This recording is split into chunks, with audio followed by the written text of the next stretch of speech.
அனைவருக்கும் வணக்கம். இந்த வீடியோல நம்ம கோஆப்பரேட்டிவ் பேங்க்ஸ்ல உதவியாளருக்கும், எழுத்தாளருக்கான ஜாப் வேக்கன்சி அறிவிச்சிருக்காங்க. அத பத்தின டீட்டெயில்ஸ் இந்த வீடியோல நம்ம பார்க்கலாம். எல்லா டிஸ்ட்ரிக்ட்லயும் இருக்கிற கோஆப்பரேட்டிவ் பேங்க்ஸ்ல பார்த்தீங்கன்னா, உதவியாளருக்கும், எழுத்தாளருக்கான வேக்கன்சி பார்த்தீங்கன்னா 2000க்கும் மேல வேக்கன்சி நம்ம தமிழ்நாட்டுல அறிவிச்சிருக்காங்க. ஸோ இது எல்லா டிஸ்ட்ரிக்ட்ஸ்லயுமே விட்டுருக்காங்க. ஸோ அந்தந்த டிஸ்ட்ரிக்ட் வெப்சைட்ல நம்ம அதுக்கான நோட்டிஃபிகேஷன் விட்டுருப்பாங்க. நம்ம அதுல பார்த்து நம்ம அப்ளை பண்ணணும். இப்போ பார்த்தீங்கன்னா, நாம பார்க்க போறது கிருஷ்ணகிரி டிஸ்ட்ரிக்ட்கான அந்த கோஆப்பரேட்டிவ் பேங்க்ஸ்ல என்னென்னலாம் ஜாப் வேக்கன்சி அனௌன்ஸ் பண்ணியிருக்காங்க, எவ்வளோ வேக்கன்சி இருக்கு அப்படின்றத நம்ம இந்த வீடியோல பார்க்க போறோம். இதுல குடுத்திருக்க நோட்டிஃபிகேஷன் என்னென்ன டீடைல்ஸ் குடுத்திருக்காங்களோ, அதே மாரி தான் பார்த்தீங்கன்னா, எல்லா டிஸ்ட்ரிக்ட்ஸ்லயும் குடுத்திருப்பாங்க. என்ன மாறுபடும் அப்படின்னு பார்த்தீங்கன்னா, வேக்கன்சி லிஸ்ட் மாத்திரம் தான் மாறுபடுது. மத்தபடி எஜுகேஷன் லிஸ்ட், அதுக்கப்புறம் பார்த்தீங்கன்னா, ரூல்ஸ் அண்ட் ரெகுலேஷன்ஸ் இந்த மாரி டீடைல்ஸ் எல்லாமே பார்த்தீங்கன்னா, எல்லா டிஸ்ட்ரிக்ட்லயும் சேமா இருக்கு. அதே மாரி பார்த்தீங்கன்னா, அதுக்கு அப்ளிகேஷன் டேட்டும் பார்த்தீங்கன்னா, சேமா இருக்கு. அதனால நம்ம ஒரு நோட்டிஃபிகேஷன் பார்த்தாலே எல்லா நோட்டிஃபிகேஷனும் ஓரளவுக்கு ஈக்குவலா தான் இருக்கும். ஸோ வேக்கன்சி லிஸ்ட் மாத்திரம் தான் மாறுபடுது. ஸோ அத நம்ம பார்த்துக்கணும். இந்த நோட்டிஃபிகேஷன்ல என்னென்னலாம் சொல்லியிருக்காங்க அப்படின்றத நம்ம ஒன் பை ஒன்னா நம்ம பார்க்கலாம். ஸோ இந்த அப்ளிகேஷன் நீங்க ஆன்லைன்ல தான் அப்ளை பண்ணணும் அப்படின்றத சொல்லியிருக்காங்க. ஸோ இந்த அப்ளிகேஷன் லாஸ்ட் டேட் அப்படின்றத குடுத்துருக்காங்க. ஸோ ஆகஸ்ட் 29ஆம் தேதி சாயங்காலம் 5:45க்குள்ள நீங்க அப்ளை பண்ணணும் அப்படின்றத குடுத்துருக்காங்க இந்த நோட்டிஃபிகேஷன்ல. அதுக்கப்புறம் பார்த்தீங்கன்னா, தருமபுரி மாவட்ட மத்திய கூட்டுறவு வங்கி அதாவது டிசிசி பேங்க்ல உதவியாளருக்கான வேக்கன்சி லிஸ்ட் பார்த்தீங்கன்னா 17 வேக்கன்சி குடுத்துருக்காங்க. இவங்களுக்கு சேலரி அப்படின்னு பார்த்தோம்னா ரூ. 23,640லிருந்து ரூ. 96,395 வரைக்கும் சேலரி குடுக்குறாங்க. அடுத்ததா என்ன சொல்லியிருக்காங்க அப்படின்னு பார்த்தோம்னா, கேட்டகரி வைஸா பார்த்தீங்கன்னா வேக்கன்சி லிஸ்ட் குடுத்துருக்காங்க. ஸோ ஜெனரல் கேட்டகரிக்கு பார்த்தீங்கன்னா 5 வேக்கன்சியும், அதுக்கப்புறம் பார்த்தீங்கன்னா பிசி அதாவது பிற்படுத்தப்பட்டோருக்கு பார்த்தீங்கன்னா 5 வேக்கன்சியும், பிற்படுத்தப்பட்டோர்ல முஸ்லிம்ஸ்க்கான 1 வேக்கன்சி குடுத்துருக்காங்க. அதுக்கப்புறம் பார்த்தீங்கன்னா எம்பிசி, சீர்மரபினர் இவங்களுக்கு பார்த்தீங்கன்னா 3 வேக்கன்சி ஒதுக்கியிருக்காங்க. அதுல அதுக்கப்புறம் பார்த்தீங்கன்னா ஆதி திராவிடர் இவங்களுக்கு பார்த்தீங்கன்னா 2 வேக்கன்சியும், ஆதி திராவிடர்ல அருந்ததியருக்கு பார்த்தீங்கன்னா 1 வேக்கன்சி குடுத்துருக்காங்க. பழங்குடியினருக்கு எந்த வேக்கன்சியும் இல்ல அப்படின்றத சொல்லியிருக்காங்க. அதுக்கு மொத்தம் பார்த்தீங்கன்னா 17 வேக்கன்சி குடுத்துருக்காங்க. அதுக்கப்புறம் என்ன சொல்லியிருக்காங்க, அதாவது டிசிசி பேங்க தவிர்த்து மத்த தொடக்க கூட்டுறவு சங்கத்துல இருக்கிற பேங்க்ஸ்ல இருக்கிற உதவியாளருக்கும், எழுத்தாளருக்கும் எவ்வளோ வேக்கன்சி அப்படின்றத சொல்லியிருக்காங்க. மொத்தம் பார்த்தீங்கன்னா 60 வேக்கன்சி குடுத்துருக்காங்க. ஸோ எந்தெந்த பேங்க்ல எவ்வளோ வேக்கன்சி, எவ்வளோ சேலரி அப்படின்றதையும் குடுத்துருக்காங்க. நகர கூட்டுறவு வங்கியில பார்த்தீங்கன்னா, உதவியாளருக்கான வேக்கன்சி மொத்தம் 8 குடுத்துருக்காங்க. இவங்களுக்கான சேலரி பார்த்தீங்கன்னா ரூ. 19,850லிருந்து ரூ. 62,850 வரைக்கும் சேலரி குடுக்குறாங்க.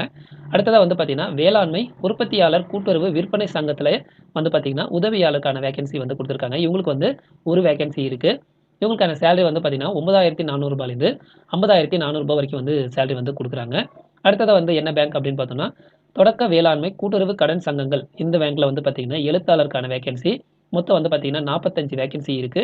இவங்களுக்கு சேலரி 3 வகையா குடுத்துருக்காங்க. ஏ பிரிவு, பி பிரிவு, சி பிரிவு அப்படின்ட்டு. அடுத்ததா பார்த்தீங்கன்னா, பணியாளர்கள் கூட்டுறவு சிக்கன மற்றும் கடன் சங்கங்கள் இதுல பார்த்தீங்கன்னா, உதவியாளருக்கு மொத்தம் 6 வேக்கன்சி அறிவிச்சிருக்காங்க. இவங்களுக்கு சேலரி ரூ. 15,000லிருந்து ரூ. 47,600 வரைக்கும் சேலரி குடுக்கிறதா மென்ஷன் பண்ணியிருக்காங்க. மொத்தம் பார்த்தீங்கன்னா 60 வேக்கன்சி அதாவது டிசிசி அல்லாத பேங்க்ஸ்ல இருக்கிற கோஆப்பரேட்டிவ் பேங்க்ஸ்ல இருக்கிற வேக்கன்சி இந்த லிஸ்ட். அடுத்ததா என்ன சொல்லியிருக்காங்க அப்படின்னு பார்த்தோம்னா, கேட்டகரி வைஸா பார்த்தீங்கன்னா, இந்த 60 வேக்கன்சிக்கு எந்தெந்த கேட்டகரிக்கு எவ்வளோ வேக்கன்சி அப்படின்றத சொல்லியிருக்காங்க. ஜெனரல் கேட்டகரிக்கு பார்த்தீங்கன்னா 19 வேக்கன்சி குடுத்துருக்காங்க. பிற்படுத்தப்பட்டோருக்கு பார்த்தீங்கன்னா 15 வேக்கன்சியும், பிற்படுத்தப்பட்டோர்ல முஸ்லீம் கேட்டகரிக்கு பார்த்தீங்கன்னா 2 வேக்கன்சி சொல்லியிருக்காங்க. அடுத்ததா பார்த்தீங்கன்னா எம்பிசி, சீர்மரபினர் இவங்களுக்கு பார்த்தீங்கன்னா 11 வேக்கன்சி குடுத்துருக்காங்க. அடுத்ததா பார்த்தீங்கன்னா ஆதி திராவிடருக்கு 9 வேக்கன்சியும், ஆதி திராவிடர்ல பார்த்தீங்கன்னா அருந்ததியருக்கு பார்த்தீங்கன்னா 2 வேக்கன்சி சொல்லியிருக்காங்க.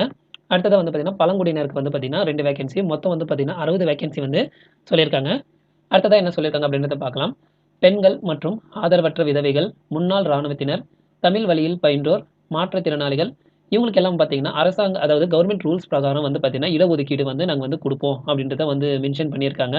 அடுத்ததா என்ன சொல்லியிருக்காங்க அப்படின்னு பார்த்தோம்னா, அவங்களுடைய ஜாப்க்கு ஏத்த மாரி தான் அவங்களுடைய சேலரி நிர்ணயிக்கப்படும் அப்படின்றத சொல்லியிருக்காங்க. அடுத்ததா இம்பார்ட்டன்ட் டேட்ஸ் குடுத்துருக்காங்க. ஸோ அப்ளிகேஷன் லாஸ்ட் டேட் பார்த்தீங்கன்னா 29/8/2025 அன்னைக்கு சாயங்காலம் 5:45 வரைக்கும் டைம் குடுக்குறாங்க. அடுத்ததா பார்த்தீங்கன்னா, எழுத்துத் தேர்வு என்னைக்கு நடைபெறும் அப்படின்றத சொல்லியிருக்காங்க. அக்டோபர் 11ஆம் தேதி காலையில 10 மணிலேருந்து 1 மணி வரைக்கும் நடைபெறும் அப்படின்றத சொல்லியிருக்காங்க. அடுத்ததா வந்து பார்த்தீங்கன்னா, ஏஜ் குவாலிஃபிகேஷன பத்தி சொல்லியிருக்காங்க. ஸோ அதாவது ஜூலை 1க்கு முன்னாடி உங்களுக்கு வந்து 18 வயசு ஆயிருக்கணும் அப்படின்றத சொல்லியிருக்காங்க. அதாவது 1/7/2007 இந்த டேட்ல பொறந்தவங்களாவும், இல்ல அந்த டேட்டுக்கு முன்னாடி பொறந்தவங்களாவும் இருக்கணும் அப்படின்றத வந்து மென்ஷன் பண்ணியிருக்காங்க. அடுத்ததா வந்து பார்த்தீங்கன்னா, அதிகபட்ச வயசு வந்து குடுத்துருக்காங்க. ஆதிதிராவிடர், அருந்தியர், அதுக்கப்புறம் பார்த்தீங்கன்னா பழங்குடியினர், மிகவும் பிற்படுத்தப்பட்டோர், சீர்மரபினர் இவங்களுக்கு எல்லாம் பார்த்தீங்கன்னா, வயது வரம்பு எதுவுமே இல்ல. ஸோ எந்த ஏஜா இருந்தாலும் அப்ளை பண்ணலாம் அப்படின்றத சொல்லியிருக்காங்க. அடுத்ததா வந்து பார்த்தீங்கன்னா, ஓசி கேட்டகரிக்கு வந்து பார்த்தீங்கன்னா, 32 வயசு வந்து தாண்டி இருக்கக்கூடாது அப்படின்றத சொல்லியிருக்காங்க. அதுக்கப்புறம் பார்த்தீங்கன்னா, எந்த இனத்தை சார்ந்தவங்களா இருந்தாலும் பரவாயில்ல. அதாவது ஆதரவற்ற விதவைகள் வந்து எந்த இனத்தை சார்ந்தவங்களா இருந்தாலும் பரவாயில்ல. அவங்களுக்கு வந்து எந்த ஏஜ் லிமிட்டும் இல்ல அப்படின்றத வந்து சொல்லியிருக்காங்க. அதுக்கப்புறம் பார்த்தீங்கன்னா, ஓசில வந்து பார்த்தீங்கன்னா, முன்னாள் ராணுவத்தினர் அவங்களுக்கு வந்து பார்த்தீங்கன்னா, 50 வயசு வந்து தாண்டி இருக்கக்கூடாது அப்படின்னு சொல்லியிருக்காங்க. ஓசி கேட்டகரியில மாற்றுத்திறனாளியா இருந்தீங்கன்னா, அவங்களுக்கு வந்து 42 வயசு வந்து தாண்டி இருக்கக்கூடாது அப்படின்றத சொல்லியிருக்காங்க. அடுத்ததா வந்து பார்த்தீங்கன்னா, கல்வி தகுதி பத்தி சொல்லியிருக்காங்க. ஸோ கல்வி தகுதி வந்து பார்த்தீங்கன்னா, ஏதாவது ஒரு டிகிரி வந்து நீங்க வந்து கம்ப்ளீட் பண்ணியிருந்தா போதும் அப்படின்னு சொல்லியிருக்காங்க. அந்த டிகிரி வந்து பார்த்தீங்கன்னா, நீங்க வந்து 10த்தும் +2 அதுக்கப்புறம் பார்த்தீங்கன்னா 3 வருஷம் டிகிரி. அதாவது நீங்க வந்து 10த் கம்ப்ளீட் பண்ணிட்டு, அதுக்கப்புறம் வந்து +2 கம்ப்ளீட் பண்ணிட்டு, அதுக்கப்புறம் 3 வருஷத்துக்கான டிகிரி வந்து கம்ப்ளீட் பண்ணியிருக்கணும் அப்படின்னு தான் சொல்லியிருக்காங்க. அதாவது குறைஞ்சபட்சம் 3 வருஷம் அப்படின்னு சொல்லியிருக்காங்க. அதாவது நீங்க 4 வருஷமோ, 5 வருஷமோ அது பிரச்சனை இல்ல. நீங்க வந்துட்டு ஒரு டிகிரி வந்து கம்ப்ளீட் பண்ணியிருக்கணும். இந்த மெத்தட்ல நீங்க வந்து கம்ப்ளீட் பண்ணியிருக்கணும் அப்படின்றத வந்து சொல்லியிருக்காங்க.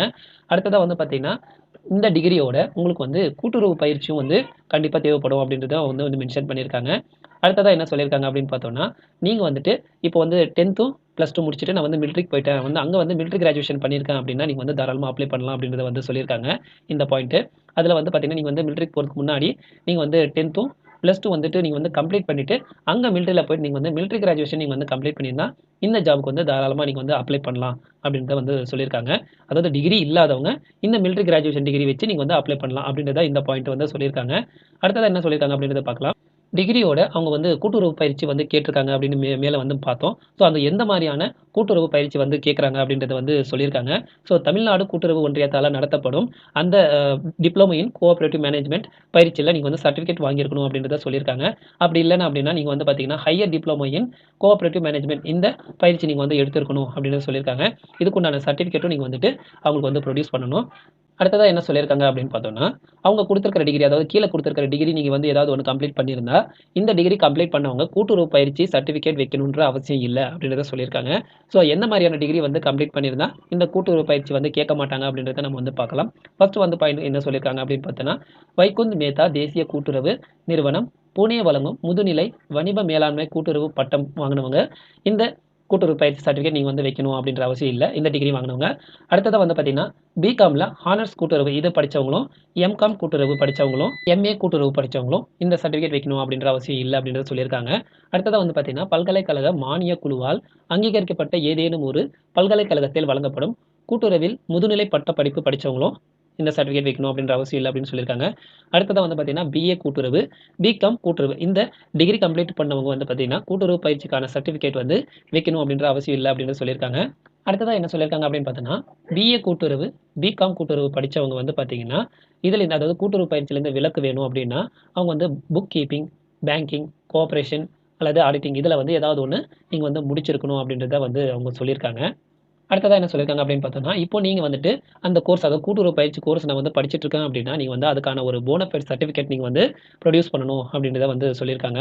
அடுத்ததா என்ன சொல்லியிருக்காங்க அப்படின்னு பார்த்தோம்னா, தமிழ் ஒரு சப்ஜெக்ட்டா நீங்க வந்து எடுத்து படிச்சிருக்கணும் அப்படின்னு சொல்லியிருக்காங்க. அதாவது நீங்க வந்து 10த், +2 இதுல ஒரு தமிழ் ஒரு சப்ஜெக்ட்டா நீங்க வந்து படிச்சிருக்கணும் அப்படின்னு சொல்லியிருக்காங்க. அடுத்ததா வந்து பார்த்தீங்கன்னா, கம்ப்யூட்டர் நாலேட்ஜும் உங்களுக்கு வந்து இருக்கணும் அப்படின்னு சொல்லியிருக்காங்க. அடுத்ததா என்ன சொல்லியிருக்காங்க அப்படின்னு பார்த்தீங்கன்னா, வேற ஸ்டேட்லேருந்து இந்த ஜாப்க்கு வந்து அப்ளை பண்றாங்க அப்படின்னா, அவங்க வந்து ஓசி கேட்டகரியில தான் நாங்க வந்து எடுத்துக்குவோம் அப்படின்றத வந்து சொல்லியிருக்காங்க. அடுத்ததா என்ன சொல்லியிருக்காங்க அப்படின்னு பார்த்தோம்னா, ஆதரவற்ற விதவை அப்படின்னா, அதுக்கான சர்டிஃபிகேட் நீங்க வந்து ப்ரொடியூஸ் பண்ணணும் அப்படின்றத சொல்லியிருக்காங்க. அடுத்ததா வந்து பார்த்தீங்கன்னா, அப்ளிகேஷன் ஃபீஸ் பத்தி சொல்லியிருக்காங்க. ஸோ ஆதிதிராவிடர், பழங்குடியினர், அனைத்து பிரிவை சார்ந்த மாற்றுத்திறனாளிகள், அனைத்து பிரிவையும் சார்ந்த ஆதரவற்ற விதவைகள் இவங்களுக்கெல்லாம் பார்த்தீங்கன்னா, ரூ. 250 வந்து அப்ளிகேஷன் ஃபீஸ் ஆகும். மத்த எல்லாருக்கும் வந்து பார்த்தீங்கன்னா, ரூ. 500 வந்து அப்ளிகேஷன் ஃபீஸ் ஆகும். நீங்க வந்து பே பண்ணணும் அப்படின்னு சொல்லியிருக்காங்க. நீங்க வந்து ஆன்லைன்லேயே வந்து பே பண்ணலாம் அப்படின்றத சொல்லியிருக்காங்க. நீங்க வந்து அப்ளிகேஷன் அப்ளை பண்ணும்போதே, இதுக்கு வந்து நீங்க வந்து அப்ளை பண்ணிக்கலாம் அப்படின்னு சொல்லியிருக்காங்க. அடுத்ததா என்ன சொல்லியிருக்காங்க அப்படின்னு பார்த்தோம்னா, நீங்க வந்து இந்த அப்ளிகேஷன் போடும்போது, அந்தந்த டிஸ்ட்ரிக்ட் வெப்சைட்ல மாத்திரம் தான் நீங்க வந்து அப்ளை பண்ணணும் அப்படின்றத சொல்லியிருக்காங்க. ஸோ அந்தந்த டிஸ்ட்ரிக்ட் வெப்சைட்ல தான் நீங்க வந்து அப்ளை பண்ணணும். ஸோ அந்தந்த டிஸ்ட்ரிக்ட் சேர்ந்தவங்க வந்து அந்தந்த வெப்சைட்ல நீங்க வந்து அப்ளை பண்ணிடுங்க. அடுத்ததா வந்து என்ன குடுத்துருக்காங்க அப்படின்னு பார்த்தோம்னா, இந்த அப்ளிகேஷன் போடும்போது உங்களுடைய ஃபோட்டோ வந்து எவ்வளோ கேபில இருக்கணும், உங்களுடைய சைன் வந்து எவ்வளோ கேபில இருக்கணும் அப்படின்னு சொல்லியிருக்காங்க. ஸோ ஒரு சர்டிஃபிகேட்டும் வந்து எவ்வளோ கேபில இருக்கணும் அப்படின்றத அவங்க வந்து மென்ஷன் பண்ணியிருக்காங்க. அடுத்ததா என்ன சொல்லியிருக்காங்க அப்படின்னு பார்த்தோன்னா, உங்களுக்கான ரிட்டன் எக்ஸாம் வந்து பார்த்தீங்கன்னா, எங்க நடக்க போகுது அப்படின்றத டீட்டெயில்ஸ் வந்து பார்த்தீங்கன்னா, உங்களுக்கான அட்மிட் கார்ட்ல இருக்கும். அல்லது உங்களுடைய இமெயில் அட்ரஸ்க்கு நாங்க வந்து அனுப்புவோம் அப்படின்றத வந்து சொல்லியிருக்காங்க. அடுத்ததா என்ன சொல்லியிருக்காங்க அப்படின்னு பார்த்தோன்னா, மொத்தம் வந்து பார்த்தீங்கன்னா 200 கொஸ்டின்ஸ்ல 180 மதிப்பெண்கள் வந்து குடுத்துருக்காங்க. இதுக்கான டைம் வந்து பார்த்தீங்கன்னா 180 நிமிஷம், அதாவது 3 ஹவர் வந்து குடுத்துருக்காங்க டைமு. இந்த அப்ளிகேஷன் டீட்டெயில்ஸ பத்தி உங்களுக்கு ஏதாவது சந்தேகங்கள், ஏதாவது நீங்க கேள்வி கேட்கணும் அப்படின்னா, இந்த ஃபோன் நம்பருக்கு வந்து நீங்க ஃபோன் போட்டு நீங்க வந்து கேட்டு தெரிஞ்சுக்கலாம் அப்படின்னு தான் சொல்லியிருக்காங்க. அப்படி இல்லன்னா இமெயில் மூலியமா நீங்க கேட்கணும் அப்படின்னா, நீங்க வந்து இந்த இமெயில் அட்ரஸ்க்கு நீங்க வந்து மெயில் பண்ணீங்கன்னா, நாங்க வந்து ரிப்ளை பண்ணுவோம் அப்படின்றத வந்து இந்த நோட்டிஃபிகேஷன்ல வந்து குடுத்துருக்காங்க. இந்த வீடியோல முக்கியமான டீட்டெயில்ஸ் எல்லாமே நம்ம வந்து பார்த்துட்டோம். அப்ளை பண்றவங்க அந்த டேட்டுக்குள்ள வந்து அப்ளை பண்ணிடுங்க. இந்த வீடியோ வந்து இவ்வளோ நேரம் பார்த்ததுக்கு ரொம்ப